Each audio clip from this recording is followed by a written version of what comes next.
Reading D&D Aloud with Ben Riggs and Dr. Scott M. Bruner.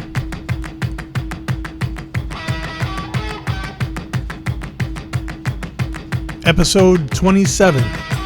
Time is a flat circle.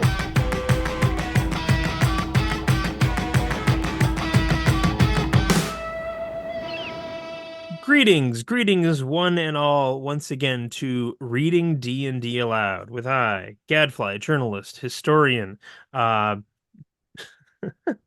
bean enthusiast Ben Riggs, and with me again is the one, the only, the man, the myth, the legend. He walks through the desert moving his slow thighs while all around him reel indignant desert birds. Dr. Scott Bruner. Good morning, everyone. Sorry, we missed last week. The plan was I did a Q&A at the Awkward Nerd Book Fair here in Milwaukee, and the plan was to record that and release it, but we had technical difficulties and like only 14 minutes of the Q&A were recorded. And that seemed more like an insult than a release. So we had a lacuna last week. Sorry about that. And here we are today. So what does lacuna mean? I want to say it's a gap, a gap as in a gap of vision. So let me double check really quick. I would say I used it unusually. Let's see. Definition of lacuna: an unfilled space or interval, a gap. The journal has filled a lacuna in Middle Eastern studies. So there I go being bombastic. Sorry. Well, it's very Gygaxian of you, except not really, because like the word would have to be like 10 more letters long for it to really be. But the reason I asked is there is a. Well, did we digress already? There's Aaron Reed. And I don't know where he is anymore, but he used to be at Santa Cruz, at the University of Santa Cruz. I know he's finished his doctorate, but he released he's a big name in, I should say, the interactive fiction, but more than just interactive fiction communities. But when I say interactive fiction, I don't just mean computer interactive fictions. I mean, literally, he's interested in taking, stories and narratives and turning them into things that you could play with. He released a novel-length interactive fiction, and now I am meaning computer text games, called Blue Lacuna, which is a really fantastic work. And you said lacuna, and I was like, what? I realized that I didn't know what that word meant, and now I understand a little more about that game. By the way, if anybody has ever, if you guys want to play some amazing adventure games, Blue Lacuna by Aaron Reed, who is one of my heroes. Yeah. It's interesting to me because I would say when I've read commentary on my own work, people seem to describe me as a creature of the internet who writes perhaps overly simple prose, if anything. So I'm giving myself a little pat on the back for having at least stumped Dr. Scott on one word. No, so I'll take that. Yeah, my vocabulary is not extraordinarily high. It's like, that's the thing, is academia teaches you, words like ontological and things like this, and then you suddenly have a limited but rather specific vocabulary to impress your friends at cocktail parties and little league games, I suppose. All right, should we launch into the DMG, or should we do any? No, I don't want to launch into DMG. Okay. Yeah, I'm kidding. But you'd asked me what I was up to today, and I told you my extremely busy schedule. But I'm taking some time when returning from that second baseball game to pick up the new player's handbook. And I'm curious, Ben, if you might answer a question for me. What are people saying about it? I don't know.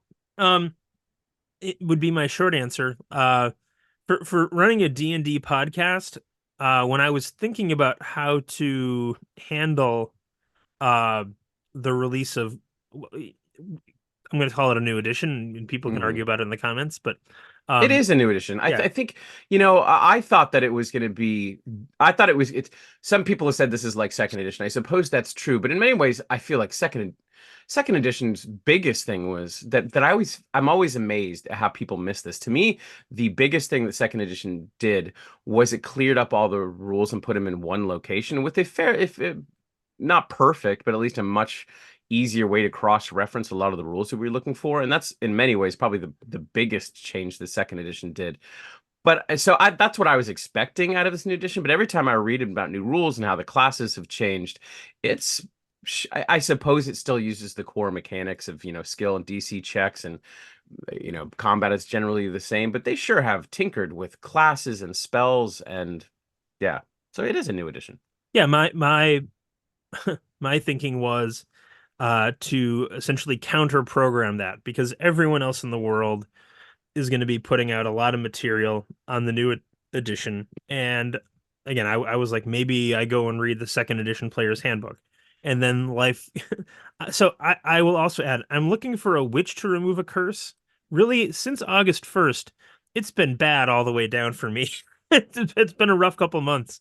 Um, so while I have not had time to do anything akin to reading the actual second edition player's handbook, I will say that I've read a lot of Shadow Dark stuff, and Sure. I think I'm going to run Ravenloft using Shadow Dark because why can't I think of the lazy GM's name, or the lazy DM's name? Anyway, the lazy DM, whose name is escaping me at the moment, which is really shameful, had a whole here's how to run Ravenloft using Shadow Dark. Sounds really fun. And it is interesting that, like, I looked at the Shadow Dark rules and I was like, I don't get it. And then I was like, I kind of want to run some Shadow Dark. It just seems so easy and so fun. And yeah, let's run some Shadow Dark. And again, D&D is not my thing. So the fact that I picked up an OSR game and I was like, I should run this, really says something about the game.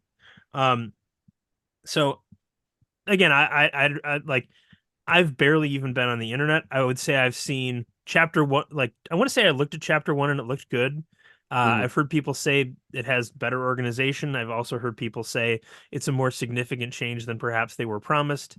Yeah. Um, there's a lot of clickbaity things out there. Some people like a lot of people really concerned with the sales of the book, and I'm like, I can tell you how the sales are going to be right now. They're not going to be as good as fifth edition, and that doesn't really mean anything, other than I hope that somehow the staff at Wizards has prepared their corporate overlords for it not doing as well as fifth edition, because I think that um, its biggest competitor is fifth edition. Yeah. Like, and in the marketing, it certainly seemed like they were trying to get people to switch by saying, look at all the cool things players can do. But that seems to Yeah. have then added complexity, and complexity is a reason not to switch. So, but again, I'm repeating things I saw on the internet. I have only looked at chapter one. And unless somebody gives me a real reason to, I'm not really planning on talking about it much, because unless you decide you want to talk about it. Because yeah, like everyone else is going to do that. So if we're Yeah. focused on D&D Classic and tabletop role-playing games Classic, leave the present to the present and let us live in the past where things were happier. Wow. Before I That was has cursed by a witch. it has been a rough month. Yeah, it's interesting to me. I suppose we don't have to belabor the point. We can move on. I'm excited to pick it up today.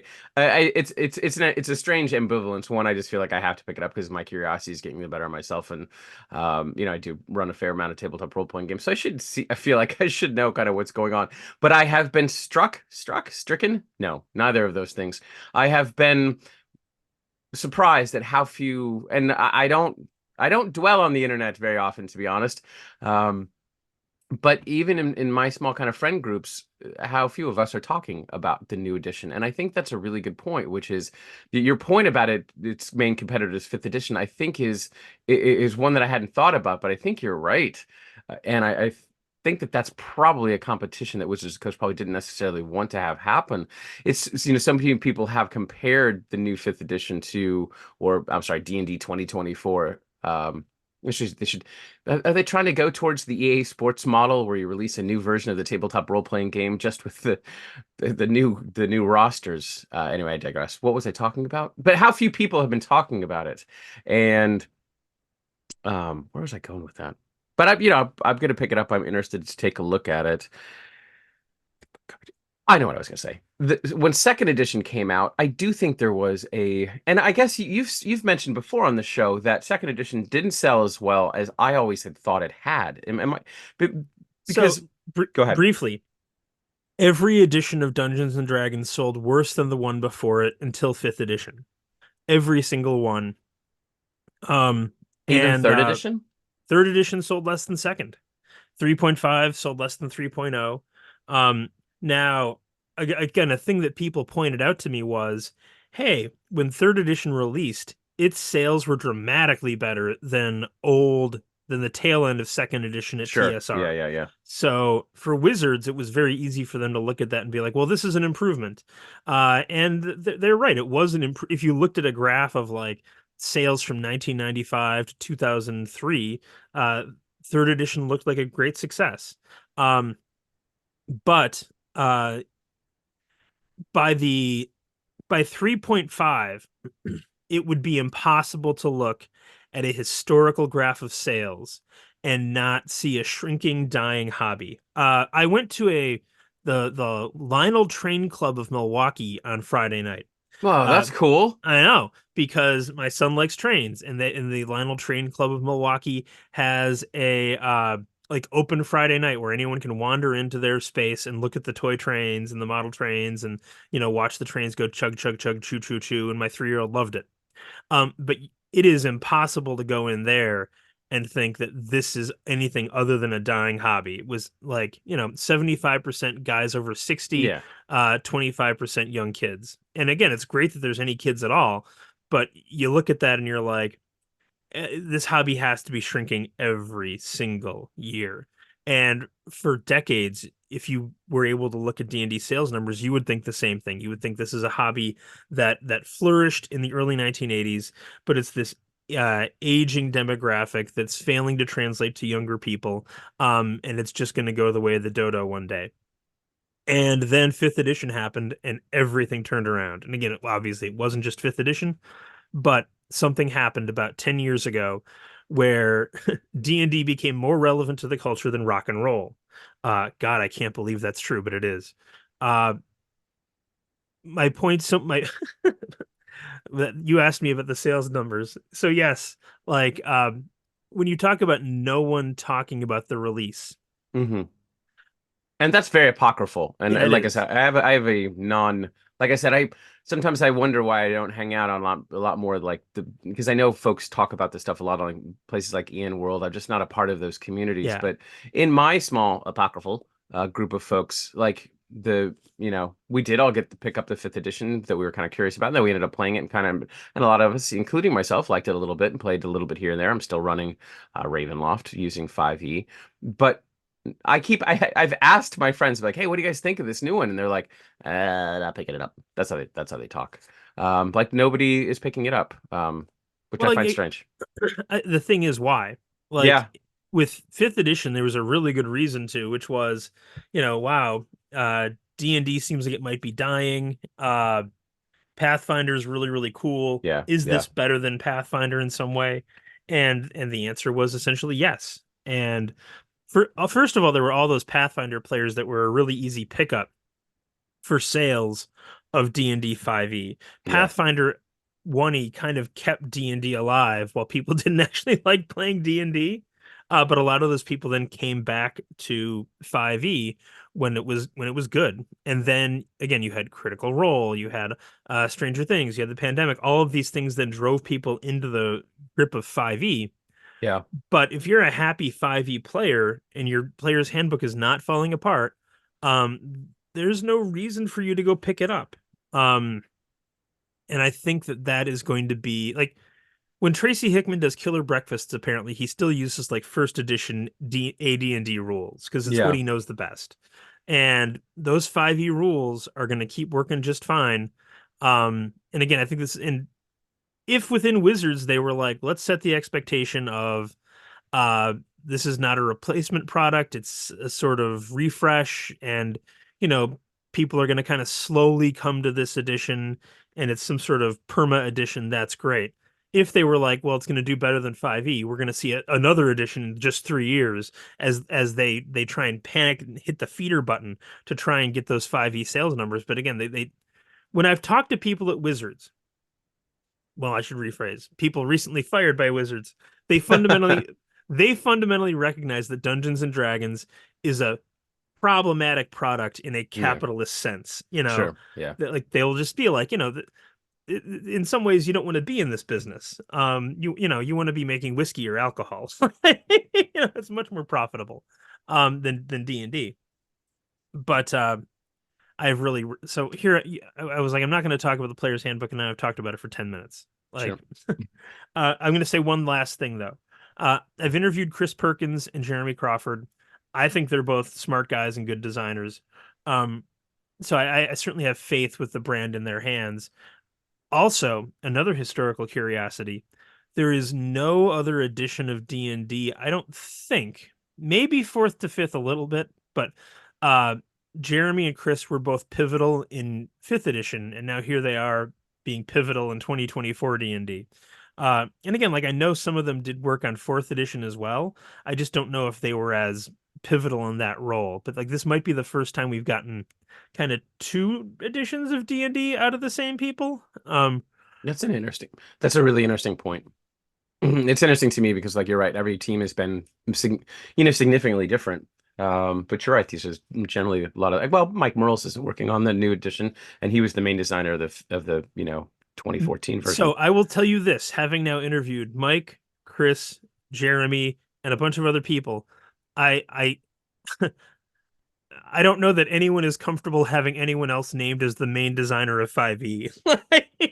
I think if you put those guys in a room and said who was the main designer of 5e, that they'd come up bloodied. Like there does not seem to be a sort of consensus. It's emotional for everybody. Yeah. And yeah, anytime I talked about it, it seemed like everybody had some bitter feelings. Huh. And right now, and I want to write about this, but I'm not sure where to go on that right now. Perhaps And a it just limerick. it seems like the stickiest of sticky wickets, right? Yeah. Like most teams, at least it's like with third edition, I'm like, okay, so Jonathan Tweet was clearly the main designer because Peter Adkison put him in charge at one point. The rest of the team was Skip Williams, Monty Cook. Rich Baker was there for a long time, but he kind of left before the 3 core books came out. And did I say Peter Adkison? I don't think so. Or did I So miss it? Peter Adkison put himself in charge for a while, but then had to take himself out of the mix. But you can say that by the end, Jonathan Tweet was the main designer. And I want to say Skip wrote the Monster Manual, Monty Cook wrote the DMG, and Jonathan wrote the Player's Guide. And I can kind of give you those firm facts on third edition. Even though it was a contentious edition, Jonathan Tweet was brought in, I don't know whether it was the middle or like a quarter of the way through, but like he was brought in at one point because Peter Adkison was really upset by the things that Rich, Monty, and Skip were kind of doing on their own. Peter put himself in charge. Then he didn't have time. He put Jonathan in. There was certainly some ill will towards Jonathan, at least in the beginning, even if he won people over. But by the end, it certainly seemed like everybody was kind of happy with the product and is happy to be like, I was one of the lead designers on third edition, but Jonathan was the lead designer and the guy in charge, and everybody wrote one book. And I do not have that level of clarity yet for 5e. And again, the feelings that came up when I talked about it with people were such that I'm like, I'm going to leave this aside for now. All right. I've been rambling, Scott. Should we read from the DMG, or you want to comment on that? That's fine too. Yeah, no, I don't have much more to say. I'd literally just been interested as how the amount of ripples being created by the release of this new player's book has been so small within the folks that I play with, and it's interesting bringing it back to games like Shadow Dark. You mentioned thinking about running Ravenloft with Shadow Dark. I'm running what was supposed to be a one shot with Shadow Dark, which is now going to be on its 4th session. And games like I don't know.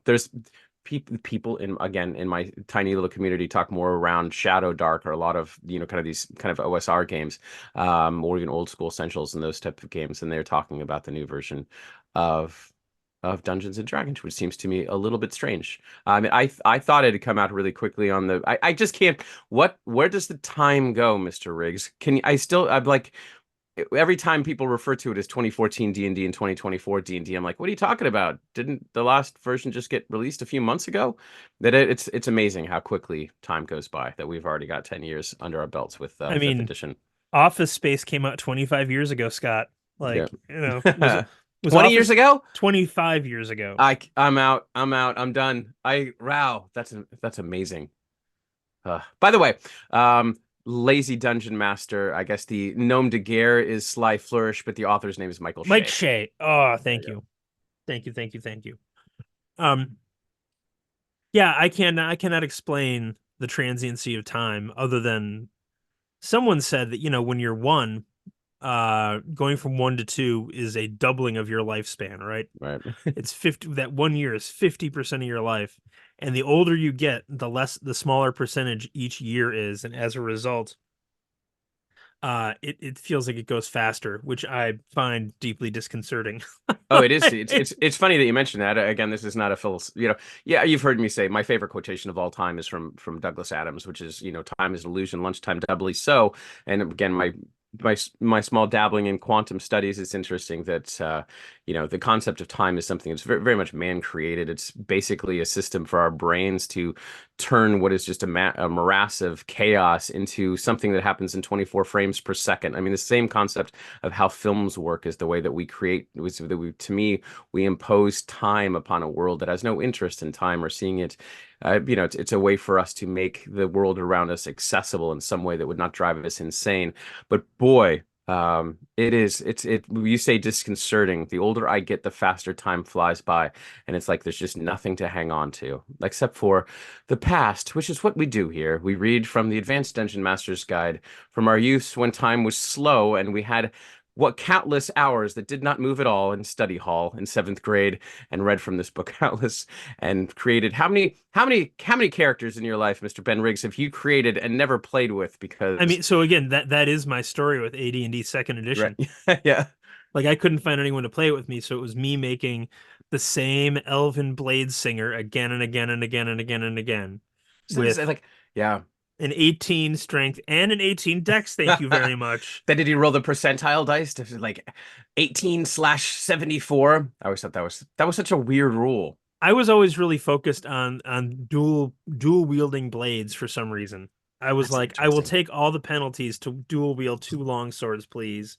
And I don't know why it was the elven. Like, I've always been a fighter guy because that's not me. Like, the probably wizard bard is me in real life. So like, sure. I'm just like fighter, elven fighter. So cool. So many bonuses to striking. But to go back to time being a flat circle. This past year, I'm staring at the One Ring role-playing game across the way. I think I ran 24 sessions of that in the past 12 months, and we kind of ended in August. We went down to Moria on an errand for Saruman, brought him back the ring lore he wanted, and it was good. It was really good. I really enjoyed it. But I think when I was younger, I would be like, that is one of the best campaigns I've ever run.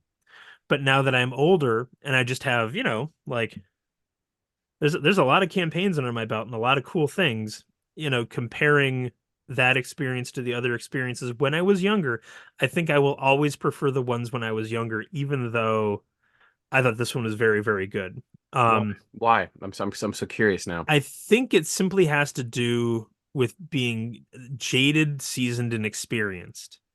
And as remarkable as it was for the game to allow us to enter the space of Middle Earth, because it did, which I don't know what I was expecting.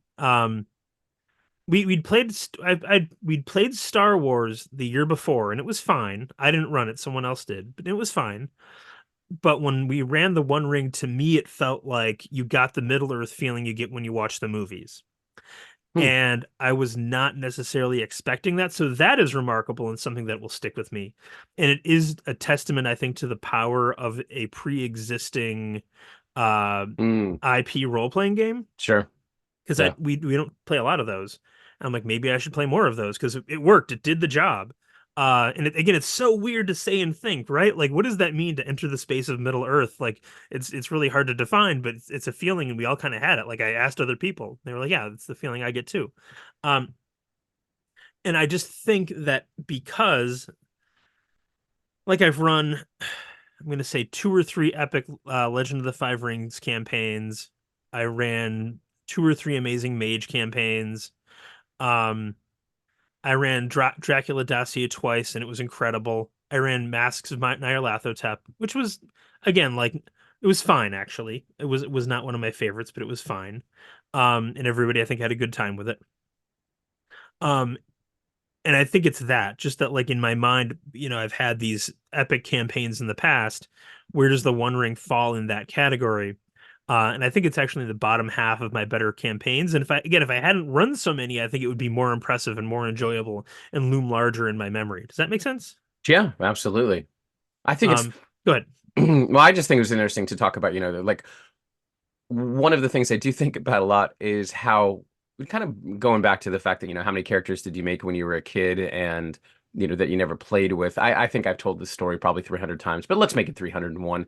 When I graduated from high school, I was a military kid. My dad got orders for us to go to Germany right after I graduated senior year of high school. And so I was in a tiny town in Germany I don't think you right told out the story. right outside of Ramstein. This is what I talk about this all the time. It was like one of my favorite summers of all time. I'm an only child as well. So we moved to Germany. I have no friends there, and I don't know anybody there, and I don't speak German. And we were in a small little German town.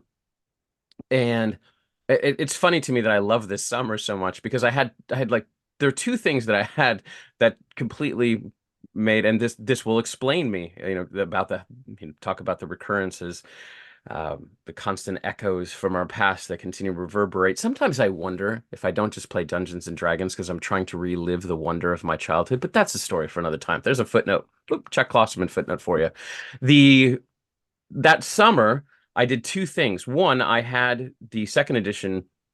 I had all my second edition books, but I had just bought the Thief's you remember the old kit books for The second edition. Complete So Thief. yeah, the Complete Thief, and it had a section on there about how to make a thief guild for a city.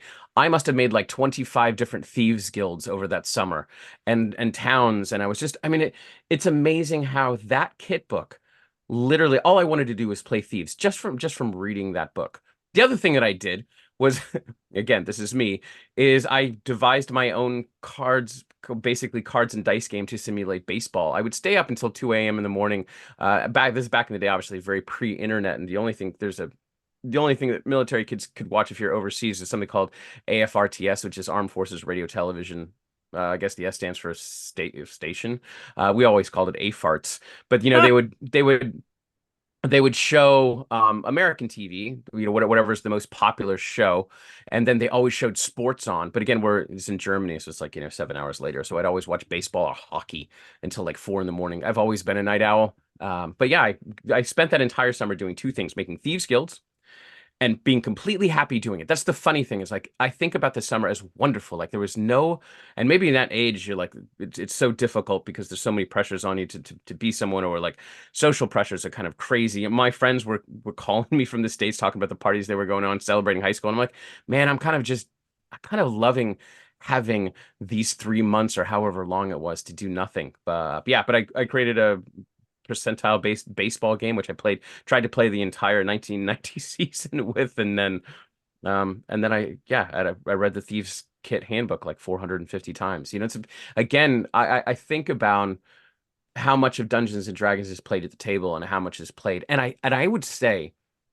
and I don't know if this is a good, poor, or just interesting design choice.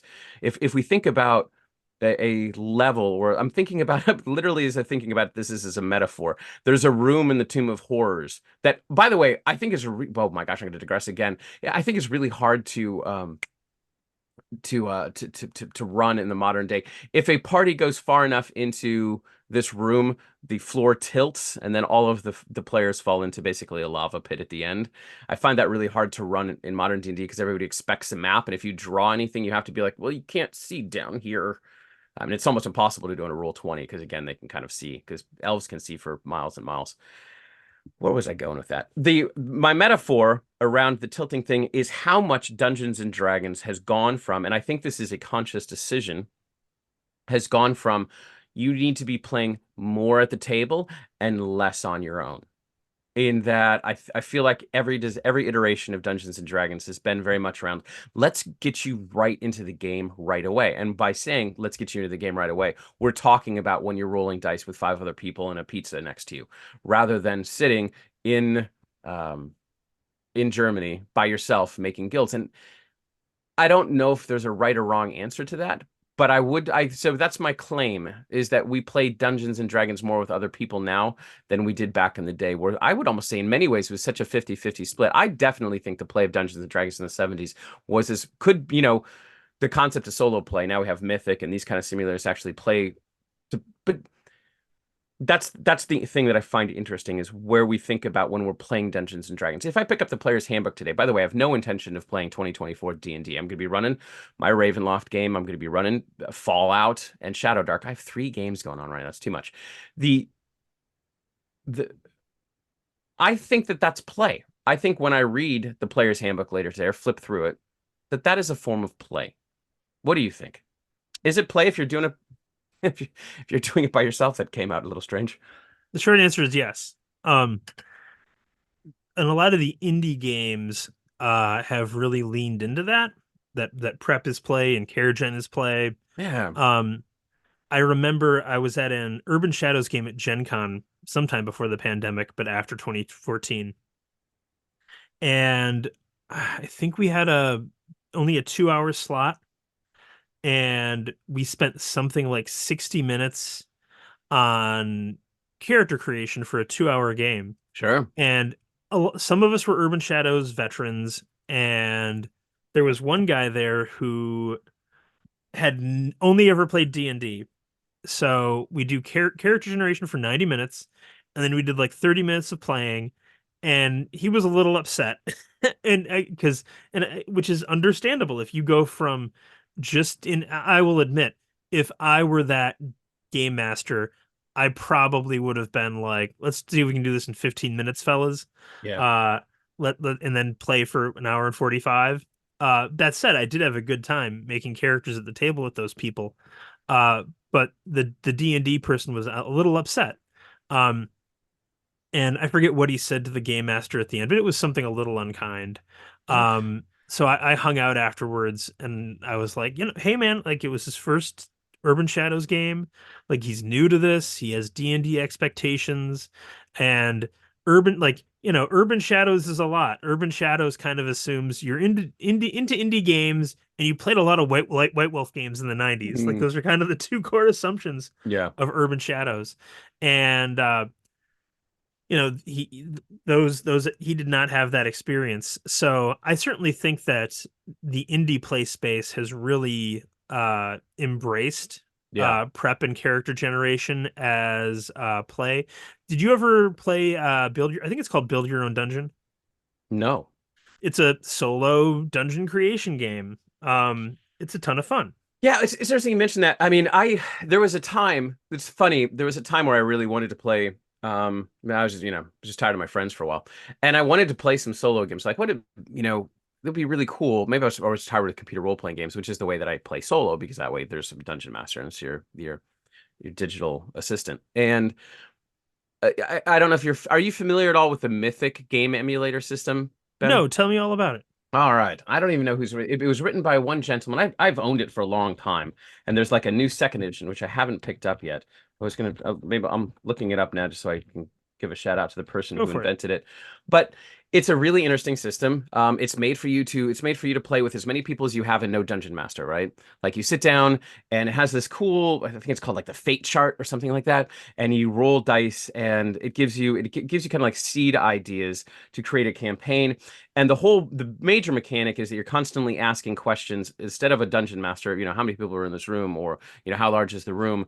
You roll dice to figure out. You basically have yes or no questions, as you're like, all right, does the room have a cold, does the room have a monster in it? But yes, it does. Is this monster this? And I've never played it. I again, see, I've read the game emulator many times because I thought that I would play it at some point, but I've just never found the time. But the funny thing too is I never wanted to run it as a player.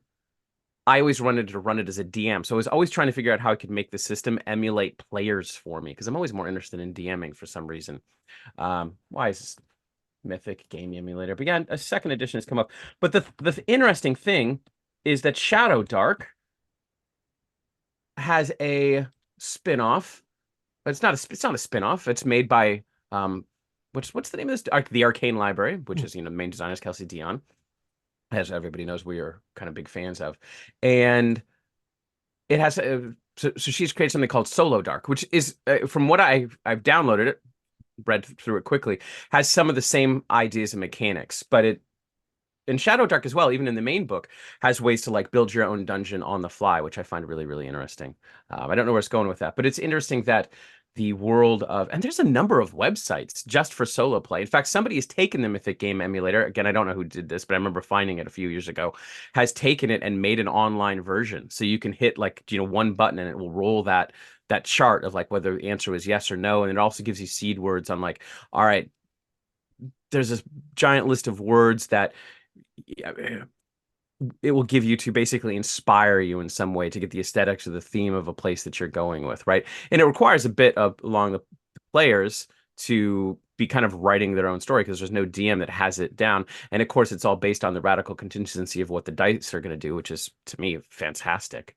Mythic Game Emulator 2nd Edition. Yeah, it was made by Word Mill Games. And I'm not finding the designer. I know that it was yeah. We can move on. But interesting that we now live in a world where people are trying to play games, play tabletop role-playing games, which of course one of the major pillars is that they're a social event, and now they're playing them on their own, which is what we did when we were making characters too. But one of the things that I find interesting is if you're playing alone, creating a character, or playing in a group, in many ways, the outcome is in fact the story in your head. Mhm.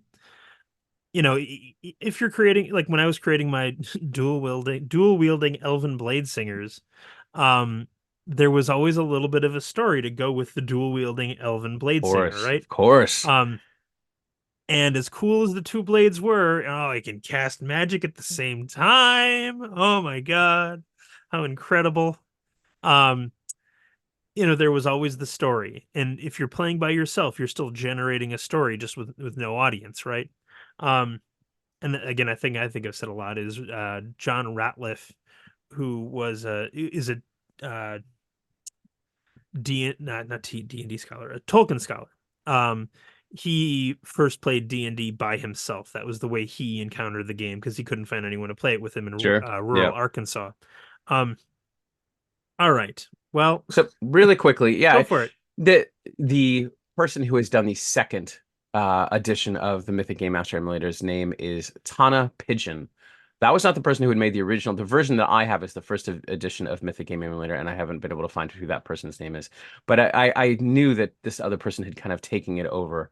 So anyway, the Mythic Game Emulator, it's kind of an interesting system. And I know that some of the mechanics are rather similar in the Solo Dark system as well. This concept of, hey, you can play by yourself. Let's see where the dice take you, which I think is kind of cool because we don't always have somebody to play with. It's true. It's true. I did not for second edition. Yeah. God. I think my first role-playing game that I ran was actually Marvel Superheroes. And I ran a game that relied on my friends to have read a certain issue of X-Force, which I was pretty sure they hadn't read, so I just left it out at the table. And no one read it, and I was like, I don't know what to do now. It did not go well. Oh man, is there anything like worse than the feeling that you're failing at dungeon mastering? Oh man, what a great question that is. It's interesting to me that you mentioned, the somebody being unkind at a con game. It's like you can't do that. There's too much, like, so much pressure and like so many things going on. I mean, I definitely, the first con games that I ran, I ran a 8 or 10 hour version of Tomb of Horrors, which, and at the time that I was running it, I was a fairly accomplished DM, but when you're in a different group, it's just such a different situation, because that's the thing about dungeon mastering. As I said before, it's like you don't ever want to think too much about dungeon mastering, right? Because as soon as you do, it's like me saying, "Hey, don't forget your tongue is in your mouth." Now you can't stop thinking about your tongue sitting there, and then you can't eat or talk, because it's really weird that there's a giant slug made of muscle in your mouth. Don't think about it too much, folks. But it's the same thing with dungeon mastering, right? Like, once you start to think about all of the different I've said this many times in this phrase. Every time you think of all the different performative frames that you're moving between, it will drive you nuts. You have to manage the people that are sitting at the table. You have to manage an entirely fictional world that you have to present to those people, that you have to be at some level seems both socially competent but also dungeon masterly competent. I made an adverb about a dungeon masterly. Actually, I made an adjective, but it can drive you mad, right? How often? I mean, how many games do you run? Like, I tend to run a fair amount of con games, and I have my own tips and tricks for being ready for them. But I do have to put on a big, big, big performative frame. The games that I run at cons look very differently than the ones I run at home.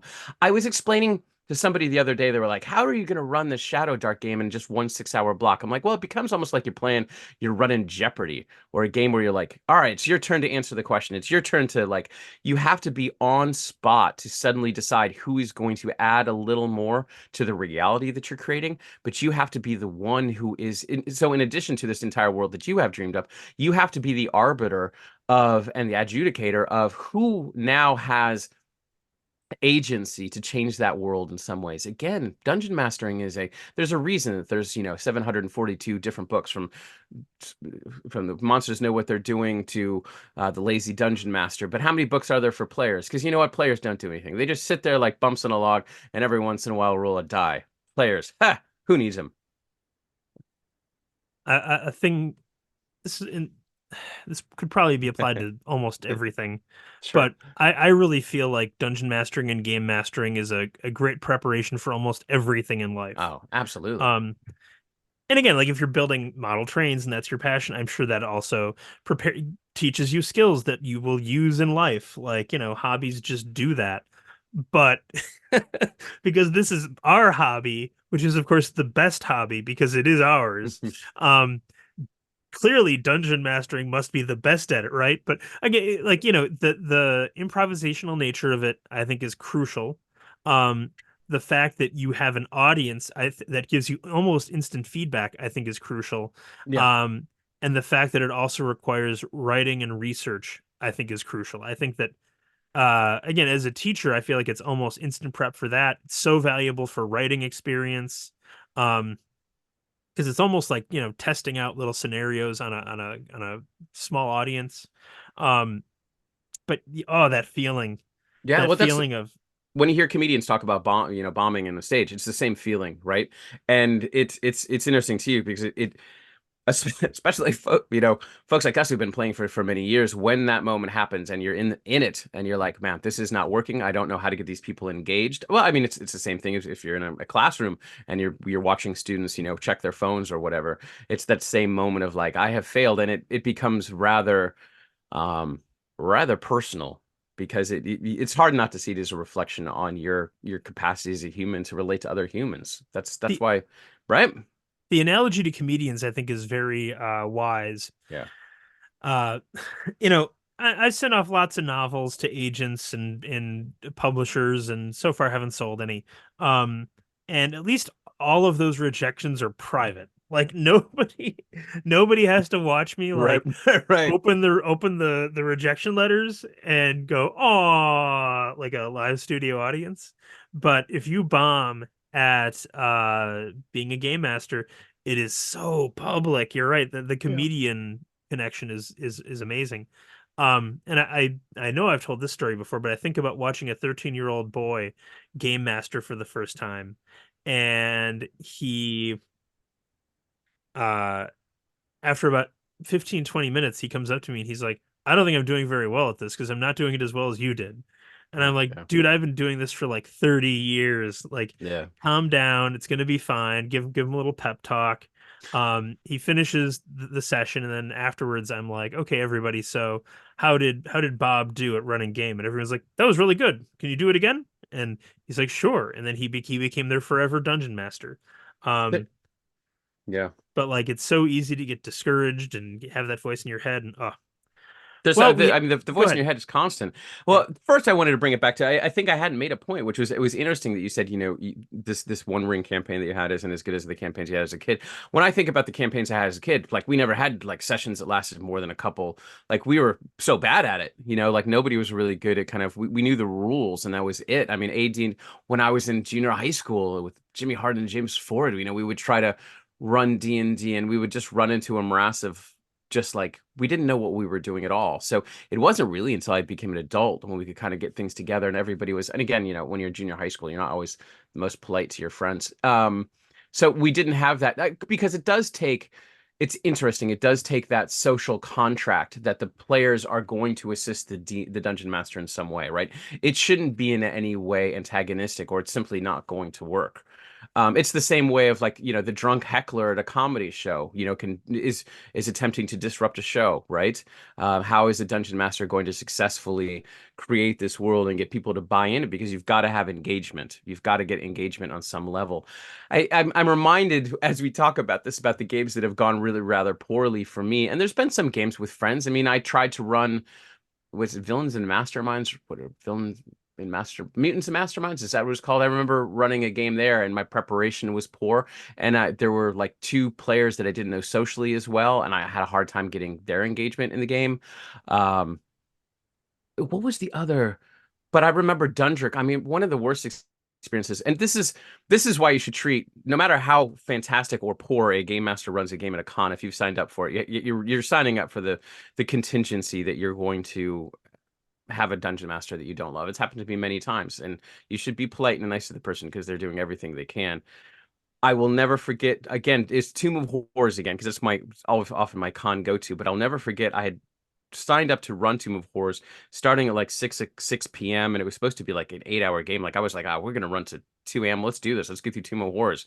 I wanted it to be a late night game, and the players got through about 4.5, 5 hours, and they were all like, and they all died. It's the Tomb of Horrors, it's TPK, but I was happy to be like, all right, let's start with a new group. Let's keep going. We still got 5 hours left to go in this game, and they were all like, I think we're good. And it's like, they signed up for this whole game. It still hurts. I'm telling the story and I'm in pain again because then I remember being like, okay, I'd put aside this whole time. I'd done all this prep for this and fine. I'm not gonna. You can't make folks stay. Um, and then I remember walking into the open gaming hall and seeing those same players who were like, no, we're just really tired. We're gonna head back to the hotel. And I saw them playing other folks' games, despite the fact they'd signed up for my long game. And see, single tear coming down my face right now. It's still painful. Be nice So to your there DMs. there was a Legend of the Five Rings organized play group. And again, it wasn't like officially sanctioned or anything. They loved Legend of the Five Rings so much that they self-organized an organized play association. And uh I had like 10 friends that I'd played Legend of the Five Rings with, and we're all maniacs for it. Hmm. Um, we will to this day like reference critical non-player characters from Legend of the Five Rings. And uh we show up at this organized play event, we bring sake, and I sit down and have the one of the worst 4-hour gaming experiences of my life. Um, at the end, our game master tells us, "Hey, so I hope this was okay because your game master called in sick and I hadn't read the adventure." And like it was very obvious that he had not read the adventure. Yeah. Um, and while I was filled with pity for him, but I was like, oh God, like, Yeah. maybe we should have handled this in a better, like, you know, because it was an organized play event, there was an expectation that this adventure was going to be run. And I'm like, man, if this guy is really into Legend of the Five Rings, it would have been literally better if he had just sat down and like improv 4 hours Yeah. than like Yeah. kind of reading this as he goes to aloud to us. Ugh. It was but again, like you, as you mentioned, like nobody puts, well, this guy didn't put any prep in, but nobody puts prep into running a con game to go and make sure that everybody has a bad time. Everyone's supposed to have a good time, Yeah. and yet sometimes it doesn't happen. All right. Well, we've talked a lot about nothing. we have talked about all the things that, yeah, like it's interesting. We've talked about the well, what's the word I'm looking for? But the exigencies of time, playing by ourselves. It's been a fascinating conversation. I mean, D&D, I think, can spin you in all of these different things because it does offer a lot of questions about. I mean, that's the whole basis of my dissertation. Is I think the cultural ubiquity of Dungeons and Dragons asks us to question a lot of concepts about how we think about realities and how different realities are important to us. And interesting to me, if you think about Dungeons and Dragons as an ongoing, consistent set of an alternate reality that's been going. That is constantly in our minds since 1974, and the ways that we interact with it from different ways, the way we feel about it, are often as important as the reality, or the illusionary reality that we dwell when we're not playing the game as well. In the same way that when we play solo, or we create a thieves guild, or you create your double wielding elven warrior, that this reality means so much to us. And it's interesting, even when we talk about the business concepts of what's happening with 5th edition, we're interested and engaged and entangled with the future of Dungeons and Dragons because that reality means so much to us. This shared fantasy, the fact that we all, even in our 50s, as I am, all get to share a community, collaborative, alternate reality with more than just a few people, that it's being shared by all of the people on the internet that are invested in it as well. It's one that's really, really important to us, right? It's when we talk about the business of it. I'm not a business person, and yet I find, when we talk about the folks that you've interviewed, I find that so incredibly compelling because we're talking about the folks that in some ways, and belongs to all of us, but in some ways these are kind of the caretakers for the the base rules and mechanics that kind of launched this medium, and it matters a lot to us. So it's hard not to go on digressions because I was talking to a co-teacher the other day around, it's interesting to me that the games that really matter to me, in addition to Dungeons and Dragons, some of the computer role-playing games that matter a lot to me, Temple of Apshire, Bard's Tale, Wizardry, Ultima, I can remember specifically where and when I played each of those games. I mean, I remember where I was sitting. I remember why it became so immersive and compelling to me. There is something about, and I suppose I'm different than a lot of folks out there, but those, in the same way that sports, I can remember exactly where I was sitting when the ball went through Bill Buckner's legs in 1986. I had that conversation with somebody. I remember who was sitting in the room. I remember where I was on the couch. And that's the same thing that's true around playing these Dungeons and Dragons games. We could probably name, like I said, I named James Ford, Jim Harden, the 2 kids that I played D&D with when I was a kid. I can name almost all of these groups. It's amazing how much those things mean as much to us as the things that really matter to us in our lives. Because I think this alternate reality is, I shouldn't say it's, I don't like the term alternate reality, but it's one that we move in and out of on a regular basis because we need to for some reason, right? Whether that's escape or it's rather something that's informing the way that we want to explore our identities in the real world. I don't know. I think it's interesting, and it's one of the reasons why I can't stop thinking about it, and why I'm interested to see what the caretakers have done with 2024's version of the Player's Handbook. All right. Player's Handbook. Why do they need their own book? They don't do anything. Sorry, players. That's okay. With that, I will say, Scott, this has been great. Thanks so much. Sure. Listeners, if you haven't yet, please join us on Patreon. In September, we released my seminar, The Battle for the Soul of Dungeons and Dragons, which is kind of a rough draft of the next book I'm writing. So if you want to hear some hot tea, you definitely want to join the Patreon and get access to that. Scott, you have good luck with your baseball games. Yeah, but we'll see you soon. Well, really quickly, let's not bury the lead. Remember, we are getting rather close. We're only 3 weeks away. I don't know when this episode is going to drop. We're only 3 weeks away from doing this show live at Gamehole Con in Madison, Wisconsin. So I believe we're on Friday nights. That is correct. Love to see. Yep. All right. Thanks so much for the reminder, Scott. You have a good day. You too. Bye-bye. Bye-bye.